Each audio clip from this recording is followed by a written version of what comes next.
And in fact, the reality is the customer defines value. And the customer defines their value proposition. You have to be very honest with yourself about saying, what are the problems that we're the best in the world at solving? So, what you're doing, if you're going after people who aren't in your target spot, you're wasting a lot of time. Hello, Sales Nation. I'm Will Barron, host of the Salesman Podcast. On today's episode, we have Dave Brock, and very politely and very humbly, he took the idea of today's show, turned it on its head, and made it into a far better episode than I could have even imagined. I took an awful lot away from this episode, and we're talking about value propositions. I assumed that they were a small, say 1-2 sentence, maybe up to a paragraph pitch, which marketing use to sum up your value and the offer that you've got to your prospect in a nice little message which they can take in and absorb really easily. Dave just annihilated this notion within 10 minutes of the show, and he explained that the value proposition changes throughout the sales process. This is a genuinely excellent show. I really appreciate Dave's insights on this, and once you've listened to it, I'm sure you're going to want to know more about him, and you can find out more about Dave over at partnersinexcellence.blog.com, and also his brand new book released I think a day ago now, well worth checking out if you're in sales management. It's called The Sales Manager Survival Guide, Lessons from the Sales Front Lines. Dave, I know you're going to listen to this. I appreciate you coming on the show. I appreciate you, again, very humbly and kindly telling me I was totally wrong. We need more of that on the podcast. And thank you for insights. Let's jump into today's episode. Hi, Dave, and welcome to the Salesman Podcast. Oh, thanks. Well, it's really a great honor to be part of it. I've watched a number of the podcasts, and you have a great style of interviewing, so I'm really excited to participate. Thank you very much, sir. So today we're going to talk about compelling and dropping even deeper and more simple than that. We're going to talk about value propositions in general, because I think entrepreneurs strive for them, and it makes it the basis of a startup, what the value proposition is to the customer. Yeah. Marketers leverage them, and I don't think salespeople really know much about them, and because of that, I don't think they care about them. I don't think they put them into practice, but I think they're a really useful tool, and so that's what I want to dive into today. So we'll start with the very simplest question that I can possibly ask you on this, Dave. How do you define a value proposition? Well, see, and that's part of the problem that salespeople have and marketing people have is that they come to us and say, how do you define our value proposition, or help us define our value proposition? And in fact, the reality is the customer defines value, and the customer defines their value proposition. So until you understand what your customers value, and until you can position what you do in providing them that value, you can't start talking about a value proposition. So again, I think we tend to approach value from an inward out point of view, thinking about here's what we think is great and why people should buy and what this differentiates us. And that's all meaningless to the customer. It's what we think is important, not what the customer thinks is important. That is the exact experience I've had in the different companies I've worked in that there's a big rah-rah around, we have the best products, we have the best service, you're the best trained, but I don't think I've ever been put in the situation, other than what I'm doing now with the podcast and the sponsorships and that kind of thing, where I've gone to a customer and said, why do you use us? Why do you like working with us? So is this the first step, Dave? So I want to come on to the practical side of things in a second, of how we structure all this and how it's worded and if it needs to be worded and that kind of thing. But is the initial starting point to go to a good customer that you've already got and just ask them, so why the initial working with us? The initial starting point is you have to step back maybe 2 steps quickly, and you have to first start saying, and here's where you have a bit of a kind of iterative inward out approach, is you have to be very honest with yourself about saying, what are the problems that we're the best in the world at solving? And you have to not, BS or fool yourself or have wishful thinking. You have to be, what are we the very best at? And then you have to answer the question, who is it that has those problems? What sector or segment do they sit in? What kind of enterprise do they sit in? Are they gargantuan, multi-billion dollar enterprises? Are they SMBs? Are they startups? Whatever. But who has those problems, from a sector, an industry point of view, a company, organizational point of view? And then within those companies, who are the people that have those problems? And they may have the problems, but manifest the problems differently. So the way a CFO might look at a problem may be very different than a VP of sales, VP of marketing, or so on. So once we have those questions, now we know who to target. We aren't going to waste our time going after people outside that sweet spot. And we know that, through research, whether they have that problem right now or likely to have that problem and so on and so forth. So now we can start being very focused and going and exploring with those customers, what are they trying to achieve? What are the problems they're having? And then how might we create value in helping them solve those problems?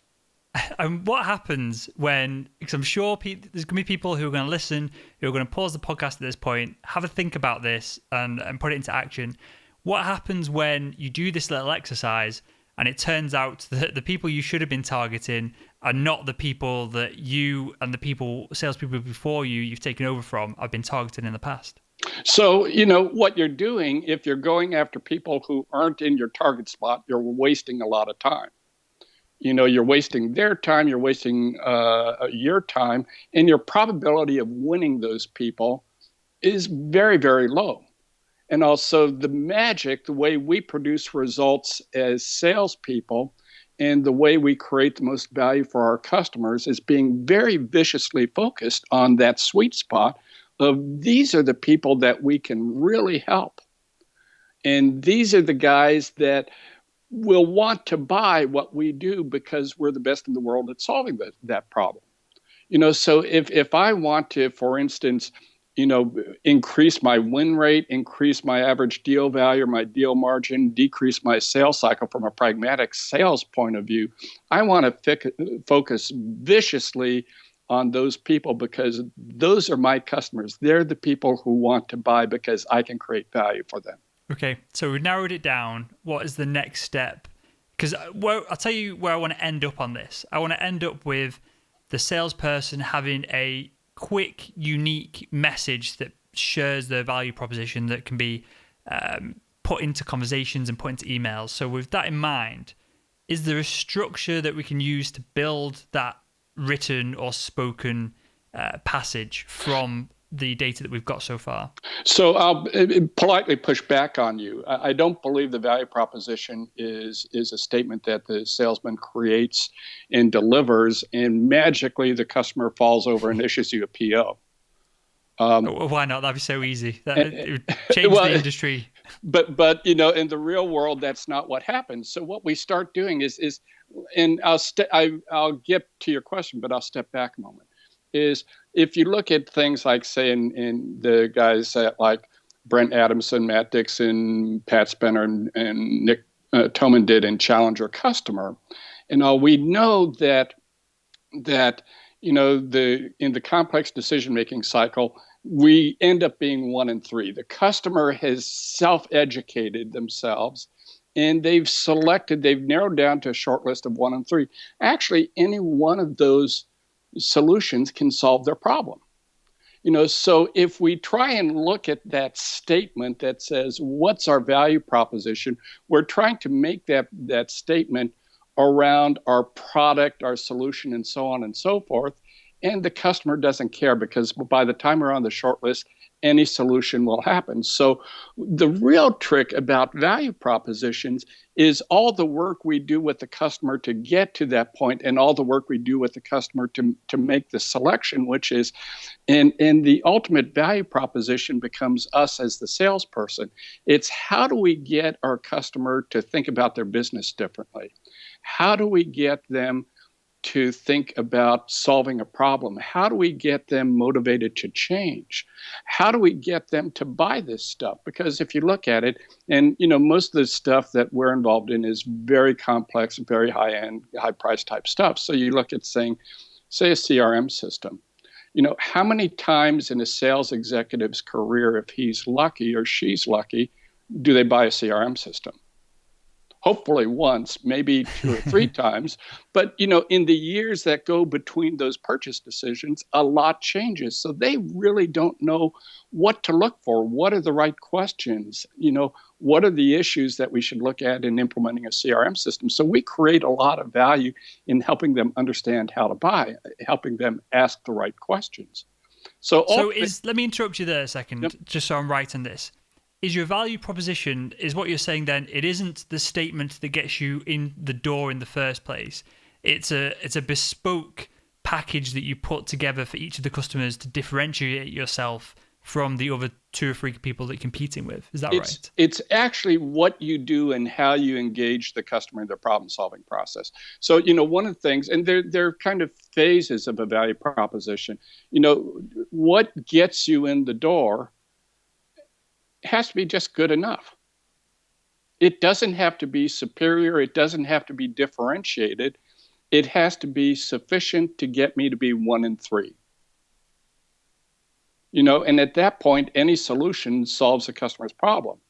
So, and did you point that out then because people spend too much time and effort on that initial patch and getting in the door when that time and effort should be spent further down the line? Well, we still have that mentality for the silver bullet. What's that sentence or 2 sentences that we provide as early as possible that causes the customer to fall over and give you a PO? And so what we need to do is look at, very early in the buying process, all we have to do is be shortlisted. We want to be 1 of the 3. So your value proposition just has to be good enough. But then once you get to that point, then the process of work, well, let's then jump to the end point then. At the end point is the value proposition of our solution, which you do have to, what's really critical, you need there to start addressing things from a business point of view, and you need to have a business justified solution that is aligned with the top priorities of the customer. So for instance, we worked with a customer on a deal about 2 years ago. It was a $50 million deal with a very, very large North American telecommunications company. The division general manager, and this is a multi-billion-dollar division, said, "Yes, I want your solution." But when he went up to the executive management committee, the CEO, the CFO, and so on, to get approval for this $50 million investment, he was rejected. And the reason he was rejected is, while there was a great business case in his division, it wasn't aligned with corporate priorities. So now what we have to do is we have to make sure that even though we built a business case, say at a department level or a division level or something like that, if it isn't aligned with the top 2 or 3 priorities of the corporation, it just won't get funded. And that's new for our customers, and that's new for us as salespeople. So we have to do that. But then the process in between is, how do we work with the customers to get them to think about their problem, think about the business, what they're trying to do, and think about the decision. And that's where we create our most differentiated value. If we're the only salespeople in there doing that and helping them solve the problem, and everybody else is just pitching the value of their solution, then we're several legs up on the competition, because we're going beyond the value of our solution and truly helping the customer solve the problem. And that's the true differentiation, and that's really the value that causes you to win the deal. Okay, let's dive into that a bit deeper then. So you said getting the customer motivated, getting them to think differently. I mean, the cliche answer to how you do that is by asking good questions. Are there any practical steps to achieving these things? Because, and this is something that I get, confused about when I'm selling to people, in that I'm confident in my product, I'm confident in the service, and a lot of people will resonate with this, I'm sure. But when I have to put the ball in someone's court and do something like get them to think different, I get stressed about it, because obviously you can't control someone else's thoughts. You can do your best to influence them. So are there any steps to this? Am I overcomplicating things here? No, I think you're right on a very important topic, which is, you got to do your homework. So now you're focusing on your sweet spot, people that have the problems that you solve? Well, you have to figure out, do they have the problem? And a lot of that you can do, through doing your homework. You start seeing, if they're a public company, you can get a lot of financial information. You can start saying they're underperforming their potential, they're missing different opportunities, so on and so forth. I remember a number of years ago, I had been doing an analysis of a very large public company, and I sent at the time it was when email wasn't real popular, it was in the mid 90s. I sent the CEO a letter saying, you've had terrific growth and so on, but I see your business strategy exposed in this area. They had basically 80% of their revenue focused on 3 customers. I said, what happens if you lose one of those customers? What are you doing to acquire new customers, diversify your portfolio, and so on? And she responded to me immediately saying, this is a huge problem. We're if we lose one of those customers, all of a sudden our revenues plummet. Can you help me do this? So part of it is, being provocative, finding that issue by doing your homework up front. And it's amazing, if you study your customers, if you focus on your sweet spot, you're the expert at these problems. So you're the expert at finding those problems. So is this where a salesperson needs to become less a salesperson and more just a business person in general? Absolutely. Our customers are solving business problems. Their job is not to buy products and buy solutions. Their job is to run their businesses and solve their problems. So the way we create greatest value is by being business people, helping them identify a problem or helping them solve a problem. Okay. And I want to get practical on this. What is the best way to become more rounded business-wise? Clearly, time in the trenches, the amount of years that you spend doing that particular role, dealing with customers, adding value to them over time, that's going to help. Should we be looking at doing MBAs, going back to college, reading business books? Because again, I'm not looking for the silver bullet, but I'm looking for a way to accelerate this process of, because what we're talking about here now is just being a consultant, isn't it? Absolutely. So the quick answer, there are no quick answers. You build your knowledge over time, but focus on really understanding your customers and really understanding business. So some of that's, basic business knowledge, doing things like basic financial analysis, being able to look at a balance sheet, a profit loss statement, a cash flow statement, and understand what that means to the customer and how that translates into problems you can solve. Because ultimately, businesses are run on dollars and cents or pounds and pence or euros or whatever. But so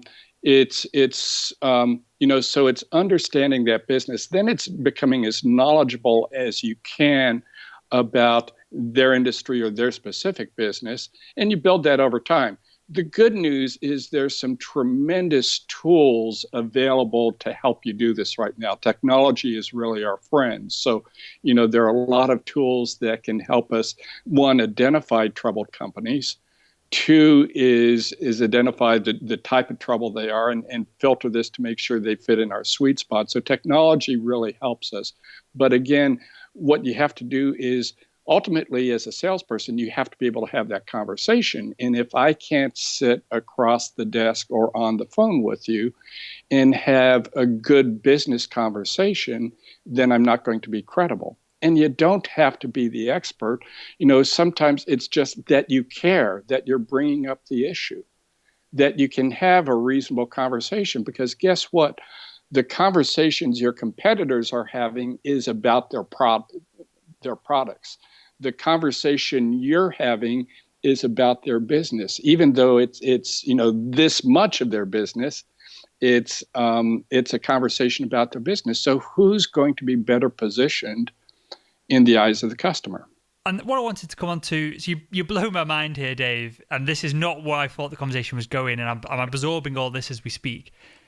I wanted to talk about using your value proposition to differentiate yourself, but as you've turned this on its head for me, it's not a written statement, it is how you go about your business practice. So you could take away sales from this conversation, and we could just be talking about business consultants from a corporate standpoint and a strategy consultant or something of that nature. So is the best way to differentiate yourself when you've got competitors and you've got in the door and you've done just enough to get in there? Is it just to be you personally, which is what I enjoy because you can empower yourself with this? Is the best way to differentiate yourself by just being the better business person with the better knowledge? Is it as simple as that? Absolutely. I mean, and just let's look at this logically. If we're 1 in 3 and any one of our products can solve the customer's problems, how are we going to differentiate ourselves? Well, there are a couple of ways to differentiate ourselves. One is to be the lowest price. That's not really a cool way of differentiating yourself, at least to my mind. The other is to be the best in helping them solve the problem. Now, here's the cool thing is you don't personally have to be the best at solving the customer's problem.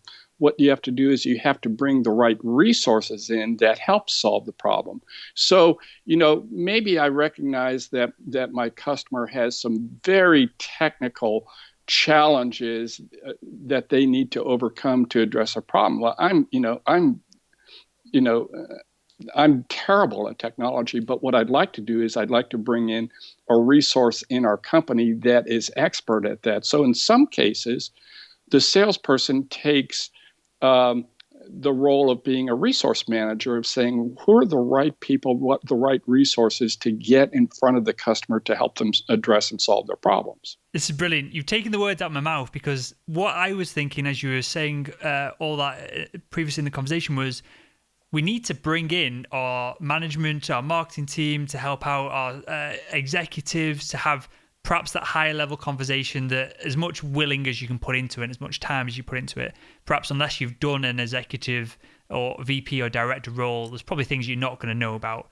So do you think that sales teams aren't bringing in these kind of people enough into these conversations? I think what you see is top performing teams and top performers are doing that tremendously. In some ways, I always like to look for the laziest salesperson that always makes their numbers, because somehow they've figured out the magic. And usually what you do is you find those people are leveraging resources to help them do their job. And it really makes sense. Is the problems our customers have are very complicated. The conversation a CFO wants to have might be different than a development vice president or so on. And I can't possibly have the knowledge to get down deep with those guys. So what I need to do is I need to find the resources that can help me and truly collaborate both within our company and bringing our team and resources, and with the customer and helping them on those things. So again, I think that the notion of the salesperson as a business person and the salesperson as a resource orchestrator. And should this have always been the case, or is this a trend that is happening now that products and services are obviously becoming more globalized? There's more competition, which is very similar to the competition to your current product. Is it a shift that's happening because of all that, or is it something that should have been happening from the very get-go? It's always been the case. I mean, if I first started my sales career in the very late 70s, early 80s, and I sold very, very complex mainframe computer systems and other things. And there we learned that you needed to really leverage a team to help do that with the customer's team. I think today it's more accentuated. And I think one is because of the global economy. I think two, because of increased number of competitors, good quality competitors. Three is that everyone's time poor. Our customers are time poor. We're time poor. So how do we get the most? How do we have the most impact in each engagement, and reduce the sheer amount of time that we have to do that? Amazing stuff. This has been a brilliant show. You're definitely coming back on in the near future to dive into this further. But with that, I've got a couple of questions that I ask everyone that comes on the show. Dave, I know you're a listener, so you might have some half thought up answers for a couple of these. First one, who is the world's greatest salesperson? See, and I think that's politely, I think that's not an informative. The answer to that question is not informative to everybody. So I think a better question is, what is the greatest sales experience you've ever had? So I could say one of the greatest sales experiences I've ever had is the gardener that comes to my door maybe every 2 months. And he used to come to my door every week saying, do you need your lawn mowed? Do you need something done on, and I said, no, that's not useful to me. He started noticing that I mow my lawn, I take care of little things around the house, but we have massive trees and they need to be pruned, and we have all sorts of other things that are bigger than me. So now he's learned, he comes by every 6 weeks and he looks at me, he nods and he says, Dave, the trees are getting a little crazy. And I said, yes, Leo, I need you. Can you bring your crew in? So he's recognized my problem and focuses on solving my problem and knows that it happens roughly every 6 to 8 weeks. And so he's at my doorstep every 6 to 8 weeks. And all I do is I see him, he smiles at me, and I said, yes, Leo, let's go forward. So that's a great sales experience. The other thing is, and I'll take it to the entire opposite. Years ago, I led a team. It was a great team effort. We did a sale that was probably in total over about 3 years, probably about $4 billion. And what we did is a few of us walked into the top executive team of one of the largest aircraft manufacturers in the world. And, there are only a couple of those, so you can probably guess. And it's a US-based manufacturer, so you can narrow it down.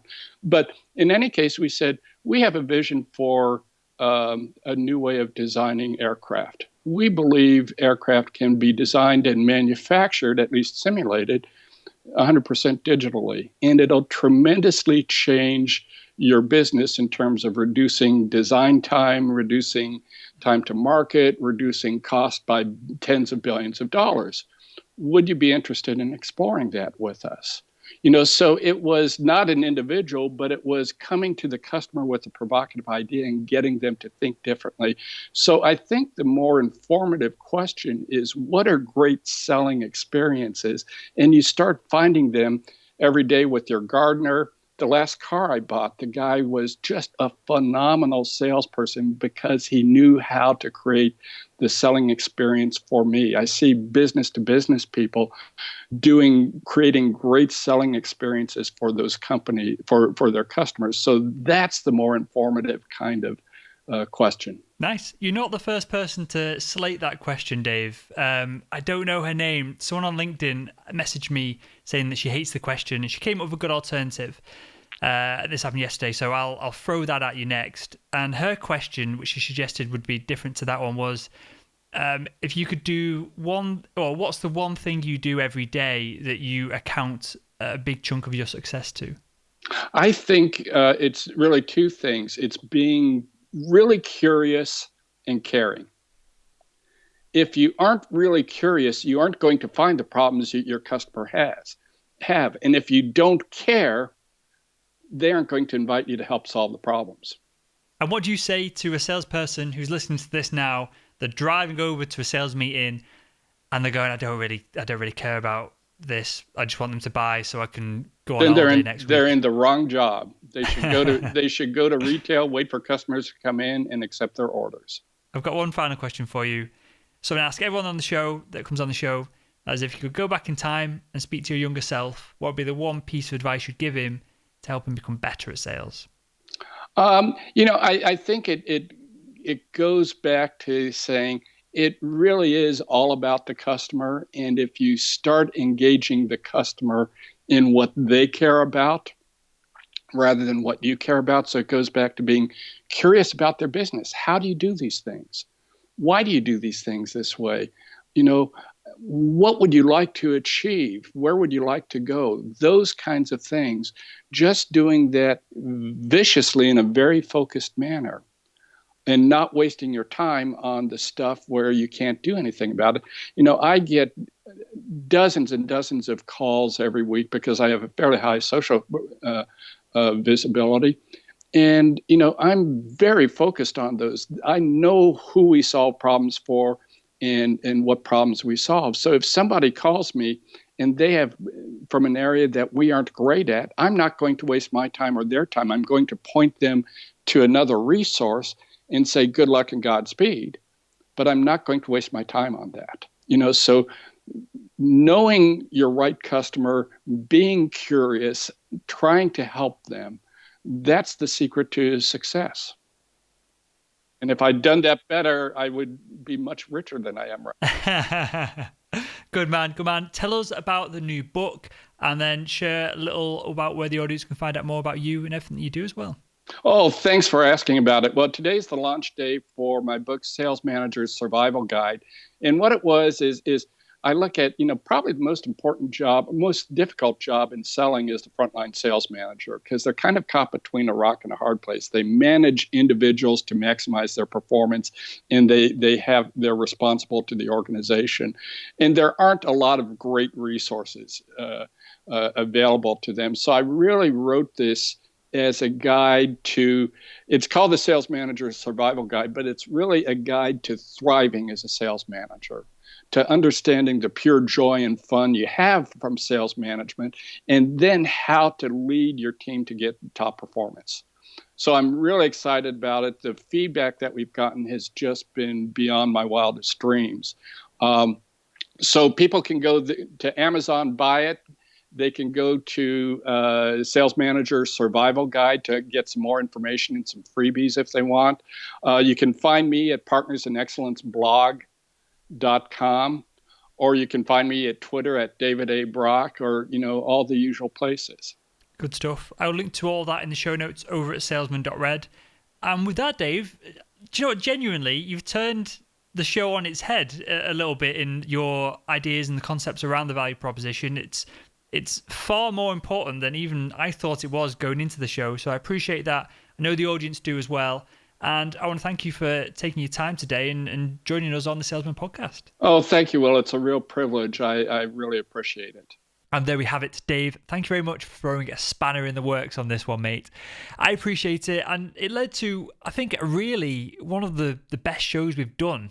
And specifically for salespeople, B2B salespeople, I think there's a lot of value in this episode. I want to thank you, Sales Nation, as always, for tuning in. And I will speak with you all again tomorrow.